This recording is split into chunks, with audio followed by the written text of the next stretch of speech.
बारिश का मौसम है। गांव में जोर से बारिश हो रही है। गलियां कीचड़ से भरी हैं और आसमान में काले बादल छाए हैं। फिर भी सुरेश अपने समोसों का ठेला तैयार करता है और गांव में निकल पड़ता है। अरे बारिश हो या तूफान, सुरेश का ठेला तो रुकेगा नहीं। चल, आज भी गांव में समोसों की खुशबू फैलानी है। लोग भूखे तो नहीं रह सकते हैं ना। बारिश में भी गर्मा गर्म समोसे सबको पसंद आएंगे। बारिश रुक जाती है। कुछ लोग बाहर निकलते हैं और ठेले पर रुकते हैं। अरे सुरेश, ये समोसे तो गीले हो गए हैं। बारिश में तूने इन्हें ढककर क्यों नहीं रखा? स्वाद तो बिल्कुल फीका लग रहा है। अरे भाई, बारिश का मौसम है, थोड़ा तो गीला होगा, लेकिन स्वाद तो वही है, गर्मा गर्म।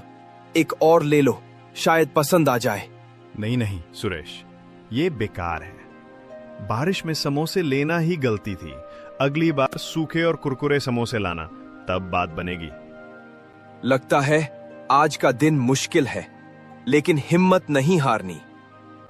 ठीक है भाई, कल और बेहतर समोसे लाऊंगा, जरूर आजमाना। सुरेश दिन भर मेहनत करता है, लेकिन किसी को उसके समोसे पसंद नहीं आते।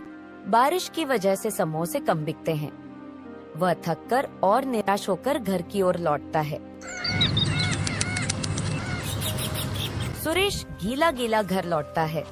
उसका कपड़ा बारिश से भीगा हुआ है और चेहरा थकान और निराशा से भरा है। उसकी पत्नी राधा उसे देखकर चिंतित हो जाती है। अरे सुरेश, ये हालत क्या बना रखी है? फिर बारिश में भीगते हुए ठेला लगाने गए थे। चेहरा तो बता रहा है कि आज कुछ ठीक नहीं हुआ। समोसे बिके कि नहीं? हाँ राधा, क्या बताऊं, बारिश ने सारा खेल बिगाड़ दिया। लोग समोसे खरीद तो रहे थे, पर सब कह रहे थे कि गीले हो गए हैं, स्वाद बिगड़ गया। कुछ ही समोसे बिके। मैंने तो दिन भर गलियों में ठेला घुमाया, पर मौसम ने साथ नहीं दिया। ये तो परेशानी की बात है सुरेश। अगर रोज रोज ऐसा रहा तो हमारा क्या होगा? ठेले का खर्चा, घर का खर्चा, सब कैसे चलेगा? कुछ और सोचना पड़ेगा, नहीं तो मुश्किल हो जाएगी। हाँ राधा, चिंता तो मुझे भी है, पर हार नहीं माननी। कल फिर कोशिश करेंगे। शायद मौसम सुधर जाए और लोग फिर से समोसे खाने आए। बस थोड़ा सब्र रखना होगा। सुरेश और राधा चुपचाप रात का खाना खाते हैं। कमरे में सन्नाटा है और दोनों के मन में चिंता की लकीरें हैं। अगले दिन सुबह होती है। बारिश अब हल्की हो चुकी है। सुरेश फिर से अपने समोसों का ठेला तैयार करता है और गांव की गलियों में निकल पड़ता है, लेकिन लोग उसके ठेले पर नहीं रुकते। लगता है कल की बात सबके दिमाग में अटक गई। लोग शायद सोच रहे हैं कि समोसे फिर से गीले होंगे। कोई ठेले पर आ ही नहीं रहा। अरे, इतनी मेहनत से समोसे बनाए और अब कोई खाने वाला ही नहीं। वह एक चौराहे पर ठेला रोककर इंतजार करता है, लेकिन घंटों बीत जाते हैं और कोई ग्राहक नहीं आता। सुरेश का चेहरा उदास हो जाता है। क्या करूं अब? अगर ऐसे ही रहा तो ठेला चलाना मुश्किल हो जाएगा। तभी एक बूढ़ा व्यक्ति, जिसके कपड़े पुराने और फटे हुए हैं, धीरे धीरे ठेले के पास आता है। बेटा, एक समोसा दे दे, बहुत भूख लगी है, दिन भर से कुछ नहीं खाया। बाबा, आपके पास पैसे हैं? ही बेटा, मेरे पास तो एक पैसा भी नहीं है। बस सोचा शायद तू कुछ दे दे। कोई बात नहीं बाबा, भूखे को खाना देना पुण्य का काम है। ये लो, गर्मा गर्म समोसा खाओ और ताकत लाओ। बेटा, तेरा दिल तो सोने जैसा है। ये समोसा बहुत स्वादिष्ट है। भगवान तुझे हमेशा खुश रखे और तेरे ठेले पर बरकत दे। शुक्रिया बाबा, आपकी दुआ ही काफी है। आसमान फिर से काले बादलों से घिर जाता है और अचानक तेज बारिश शुरू हो जाती है। बारिश की बूंदें ठेले पर रखे समोसों पर गिरने लगती हैं।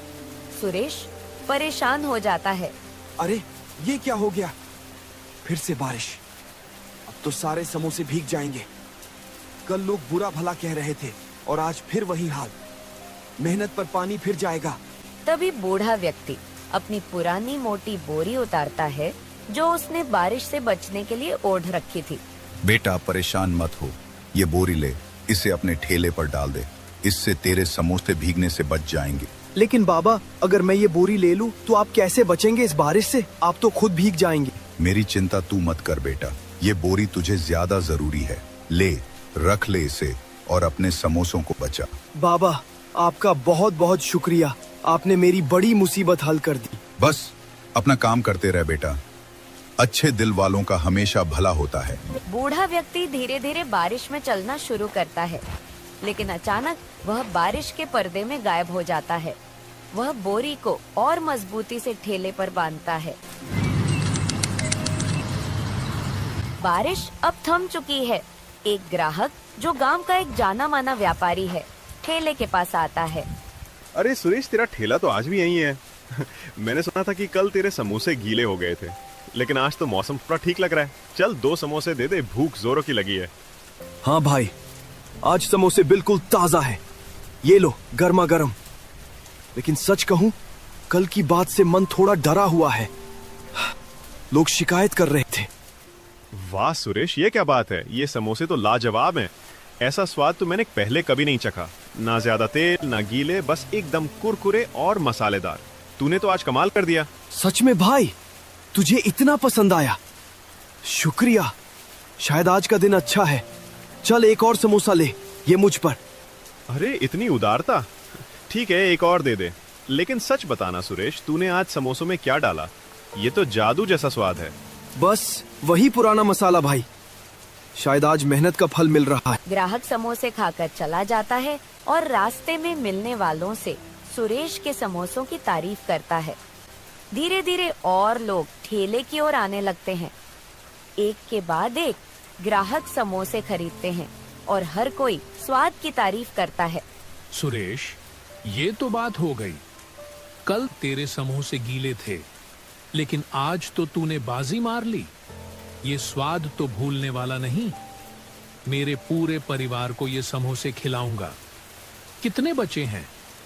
4 और दे दे। अरे इतनी तारीफ, धन्यवाद भाई लोग। बस थोड़े ही समोसे बचे हैं, जल्दी ले लो। देखते देखते ठेले पर भीड़ लग जाती है।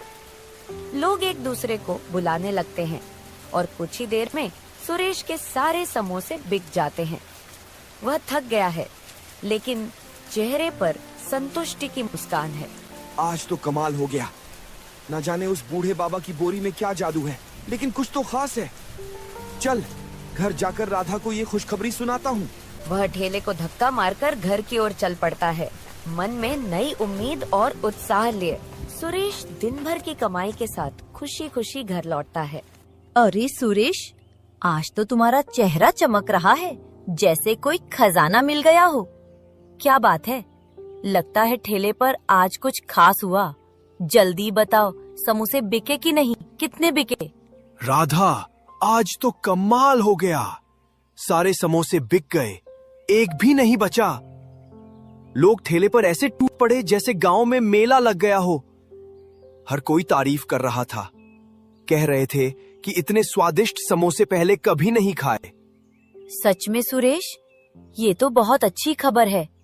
लेकिन कल तो लोग शिकायत कर रहे थे कि समोसे गीले हैं, स्वाद बिगड़ गया। आज अचानक ये बदलाव कैसे हुआ? कुछ तो खास बात है, बताओ ना। हाँ राधा, मुझे भी समझ में नहीं आ रहा। आज एक बूढ़े बाबा आए थे, बहुत भूखे लग रहे थे। मैंने उन्हें मुफ्त में समोसा दे दिया। फिर उन्होंने मुझे एक बोरी दी ताकि बारिश में समोसे गीले न हों। बस उस बोरी से समोसों को ढका और फिर लोग आने लगे। एक के बाद एक सब तारीफ करते गए। अरे सुरेश, तुमने बूढ़े बाबा को मुफ्त में समोसा दिया, ये तो तुम्हारी अच्छाई का फल है। देखा, अच्छा काम करने से हमेशा अच्छा ही होता है। वो बोरी तो बस एक बहाना था, तुम उसका ज्यादा जिक्र मत करो। अपनी मेहनत और दिलेरी पर ध्यान दो, वही तुम्हें आगे ले जाएगी। हाँ राधा, शायद तुम सही कह रही हो। बाबा की दुआ और मेरी मेहनत ने आज रंग दिखाया। चलो अब खाना खाते हैं। आज का दिन तो यादगार रहा। हाँ, और कल भी ऐसे ही मेहनत करना सुरेश। मुझे यकीन है तुम्हारा ठेला अब रोज ऐसे ही चमकेगा। सुरेश और राधा खुशी से खाना खाते हैं। घर में उदासी की जगह अब हंसी और उम्मीद का माहौल है। कुछ दिन बाद बारिश का मौसम फिर से लौट आता है। सुरेश अपने ठेले को तैयार करता है। वह बाजार से एक चमकीली छतरी खरीद लाता है और उसे ठेले पर मजबूती से लगाता है। वह ठेले को धक्का मारकर गांव की गलियों में निकल पड़ता है। उसका जोश देखकर कुछ लोग ठेले की ओर आकर्षित होते हैं, लेकिन समोसे खाने के बाद उनकी प्रतिक्रिया पहले जैसी नहीं होती। अरे सुरेश, ये क्या बात है? ये समोसे तो पहले जैसे स्वादिष्ट नहीं है। पहले तो तेरे समोसे खाते ही मन खुश हो जाता था, ऐसा जादुई स्वाद था। आज कुछ कमी सी लग रही है। तूने मसाला तो वही डाला ना? अरे भाई, मैंने तो वही पुराना मसाला डाला है जो हमेशा डालता हूँ। तेल भी ताजा, आटा भी वही। ये नई छतरी लगाई है ताकि समोसे गीले ना हो। फिर भी समझ नहीं आ रहा, तुम्हें स्वाद में क्या कमी लगी? पता नहीं सुरेश, लेकिन वो पुराना जादू आज नहीं है। शायद बारिश का असर है या कुछ और। अगली बार पहले जैसे समोसे लाना, तभी आएंगे। अरे भाई, मुझे भी समझ नहीं आ रहा। मैंने तो सारी मेहनत की, वही मसाले, वही तरीका। शायद बारिश की वजह से कुछ गड़बड़ हो गई। ये नई छतरी तो अच्छी है, फिर भी लोग शिकायत क्यों कर रहे हैं? तुम बताओ क्या कमी है? बस वो बात नहीं है सुरेश, अगली बार पहले जैसे समोसे लाना, फिर देखते हैं। दिन बीतता है और ठेले पर भीड़ नहीं लगती। सुरेश के ज्यादातर समोसे बिकते नहीं और वह परेशान हो जाता है। वह चौराहे पर ठेला रोककर सोच में डूब जाता है। ये क्या हो गया? छतरी तो बढ़िया है, समोसे गीले भी नहीं हुए, फिर लोग शिकायत क्यों कर रहे हैं? पिछले कई दिन सब कुछ ठीक चल रहा था, लोग तारीफ कर रहे थे। आज अचानक ये क्या हो गया? वो गहरी सोच में पड़ जाता है और उसे उस बूढ़े बाबा की बोरी याद आती है। पिछले कई दिन उस बोरी को लगाने से समोसे खूब बिक रहे थे और लोग तारीफ करते नहीं थक रहे थे। आज छतरी लगाई और सब बिगड़ गया। शायद उस बोरी में कुछ खास बात है। नहीं नहीं, ये तो बस एक बोरी है, लेकिन फिर भी कुछ तो गड़बड़ है। कल फिर से बोरी लगाऊंगा, देखता हूँ क्या फर्क पड़ता है। अगर लोग फिर से तारीफ करने लगे तो समझ लूंगा कि कुछ तो बात है। सुरेश तुरंत घर लौटता है, छतरी को हटाता है और फिर से उस बूढ़े बाबा की बोरी को ठेले पर लगाने का फैसला करता है। सुरेश बूढ़े बाबा की बोरी ठेले पर लगाता है। छतरी हटाकर वह ठेला लेकर गांव की गलियों में निकलता है। बोरी समोसों को ढके हुए है। चौराहे पर ठेला रुकते ही एक ग्राहक आता है, समोसा खाता है और तारीफ करता है। खबर फैलती है और ठेले पर भीड़ लग जाती है। लोग समोसों की तारीफ करते हैं और जल्दी सारे समोसे बिक जाते हैं। सुरेश थका हुआ लेकिन खुश है। ठेला समेटते समय वह बोरी को देखता है और समझ जाता है कि इसमें कोई खास शक्ति है। वह बोरी को संभाल कर रखता है और खुशी खुशी घर की ओर चल पड़ता है। वह घर के बाहर एक चारपाई पर बैठकर थोड़ा आराम कर रहा है। तभी उसका दोस्त राजू उसके पास आता है। सुरेश भाई, थोड़ा वक्त है? मुझे तुमसे कुछ बात करनी है। अरे राजू, बैठ। क्या बात है? चेहरा तो ऐसा लग रहा है जैसे कोई बड़ी मुसीबत आ गई हो। बता, क्या हुआ? सुरेश भाई, सच कहूं तो मैं बहुत परेशान हूं। कई दिनों से कोई काम नहीं मिल रहा। बाजार में कोई दुकानदार मुझे रखने को तैयार नहीं। घर का खर्चा चलाना मुश्किल हो गया है। सोचा तुमसे बात करूं, शायद तुम अपने ठेले पर मुझे रख लो। थोड़ा बहुत हाथ बटा दूंगा, कुछ काम कर लूंगा। राजू, मैं तुम्हारी परेशानी समझता हूँ, लेकिन सच कहूँ मेरे ठेले पर अभी इतना काम नहीं है कि किसी को रख सकूं। मैं और राधा मिलकर सब संभाल लेते हैं। तुम तो जानते हो, ठेला छोटा सा है और अभी तो बस किसी तरह गुजारा चल रहा है। समझा भाई। फिर भी सोचा था शायद तुम कुछ मदद कर सको। कोई बात नहीं, मैं कुछ और देखता हूँ। अरे राजू, टेंशन मत ले। तू मेहनती है, तुझे जल्दी ही कुछ काम मिल जाएगा। बस हिम्मत रख और गांव में इधर उधर पूछता रह, कुछ न कुछ जरूर निकलेगा। राजू चुपचाप सिर हिलाता है और निराश होकर चला जाता है।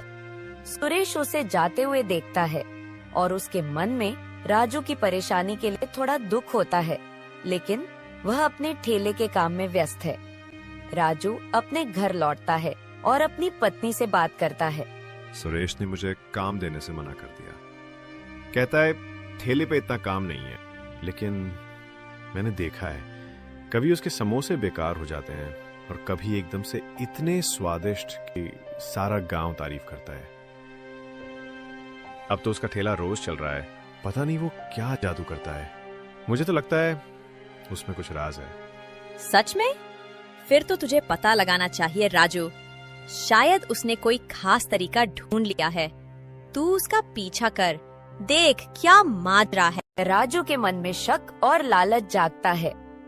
वह सुरेश के ठेले के रहस्य को जानने का फैसला करता है और उस रात वह सुरेश के घर के बाहर चुपके से खड़ा हो जाता है, यह सुनने के लिए कि सुरेश और राधा क्या बात करते हैं।